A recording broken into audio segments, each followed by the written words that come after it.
Sejarah cendekiawan Muslim adalah kisah yang kaya dan penuh inspirasi. Dalam perjalanan panjang ini, kita menemukan sosok-sosok yang tidak hanya mengubah wajah ilmu pengetahuan, tetapi juga memberikan kontribusi besar bagi peradaban manusia.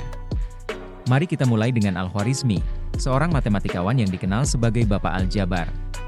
Karyanya, Ya Alkitab Al-Mukhtasar fi Hisab Al-Jabr wal Muqabalah, bukan hanya memperkenalkan konsep aljabar, tetapi juga memberikan dasar bagi perkembangan matematika modern. Tanpa karyanya, mungkin kita tidak akan mengenal istilah aljabar seperti sekarang. Selanjutnya, ada Ibnu Sina, atau Avicenna, yang dikenal sebagai dokter dan filsuf. Karya terkenalnya, Ya Al-Hanun fi Al-Tib, adalah ensiklopedia medis yang menjadi rujukan selama berabad-abad di Eropa dan dunia Islam. Ia tidak hanya membahas penyakit dan pengobatan, tetapi juga menjelaskan pentingnya observasi dan eksperimen dalam ilmu kedokteran.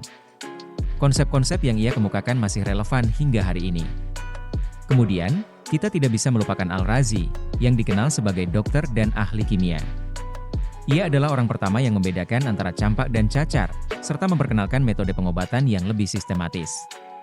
Karyanya dalam bidang kimia, Kitab Al-Asrar, juga menjadi salah satu fondasi bagi perkembangan ilmu kimia di masa depan. Beranjak ke bidang astronomi, kita bertemu dengan Al-Battani. Ia melakukan pengamatan yang sangat akurat dan memperbaiki tabel astronomi yang ada pada masanya. Metode dan hasil pengamatannya menjadi acuan bagi astronom Eropa selama berabad-abad. Ia menunjukkan bahwa dengan ketekunan dan keingintahuan, kita bisa menjelajahi langit dan memahami posisi bintang-bintang. Tidak hanya dalam sains, cendekiawan Muslim juga memberikan kontribusi besar dalam bidang filsafat. Al-Farabi, misalnya, dikenal sebagai guru kedua setelah Aristoteles. Ia menggabungkan pemikiran Yunani dengan ajaran Islam, menciptakan sintesis yang memperkaya tradisi intelektual.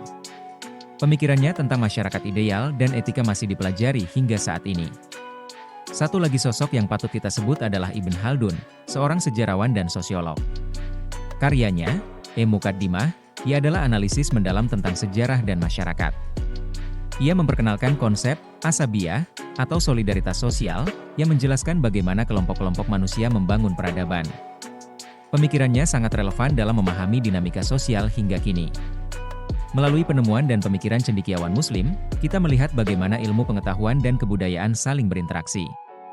Mereka tidak hanya menciptakan pengetahuan baru, tetapi juga membuka jalan bagi generasi berikutnya untuk terus belajar dan berinovasi. Sejarah mereka adalah pengingat bahwa pencarian ilmu adalah perjalanan yang tidak pernah berakhir, dan setiap penemuan adalah langkah menuju pemahaman yang lebih dalam tentang dunia kita.